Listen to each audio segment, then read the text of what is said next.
हूं मैं यहाँ नरक में, आप देख रहे हो ना, ये मेरी सारी स्थिति मेरे बेटे को जाकर सुना देना।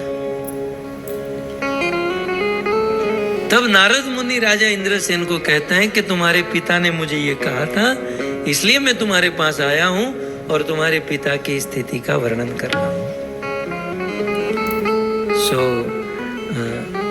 आगे कहते हैं, स्वर्गम प्रेषय मां पुत्र इंदिरा व्रत दानतः। तब उस राजा इंद्रसेन ने कहा नारद जी को, तो आप बताइए मेरे पिताजी का उद्धार करने के लिए मुझे क्या करना चाहिए। तब नारद जी कहते हैं, स्वर्गम प्रेषय। बोले तुम्हारे पिताजी करंटली तो नरक में है, लेकिन नरक से तुम, पिताजी तो अब तो गए, वो तो बुरे फंस गए, वो तो अब कुछ नहीं कर सकते, लेकिन क्योंकि तुम उसके बेटे हो तो यहाँ रहकर तुम अपने पिता जो नरक में है उसको स्वर्ग में भेज सकते हो। वो तो कुछ नहीं कर सकते, लेकिन तुम क्योंकि उसके बेटे हो तो उनके लिए तुम कर सकते हो।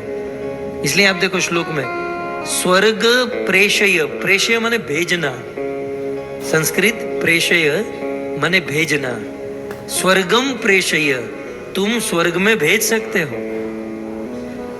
सो स्वर्गम प्रेषय माम पुत्र इंदिरा व्रत दानत। तो नरक में फंसे हुए हमारे पितरुओं को, हमारे माता पिता बाप दादा यदि नरक में है और हम यहाँ पृथ्वी पे मनुष्य हैं, तो हम मनुष्य के रूप में हमारे पितरुओं को नरक से स्वर्ग में यदि भेजना चाहे तो हम क्या कर सकते हैं। तो दूसरी लाइन में क्या लिखा है, बोलिए बोलिए, इंदिरा व्रत दानतः।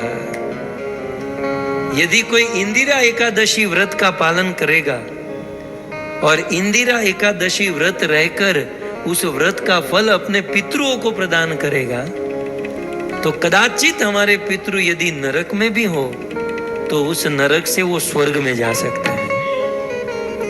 ये बात नारद मुनि कह रहे हैं और ये कथा मूल रूप से भगवान कृष्ण सुना रहे हैं। मतलब ये कृष्ण के मुख से निकले हुए शब्द हैं, ये मिथ्या नहीं हो सकता है ना? सो इंदिरा व्रत दानत इति उक्तो अहम समायात समीप तव पार्थिव।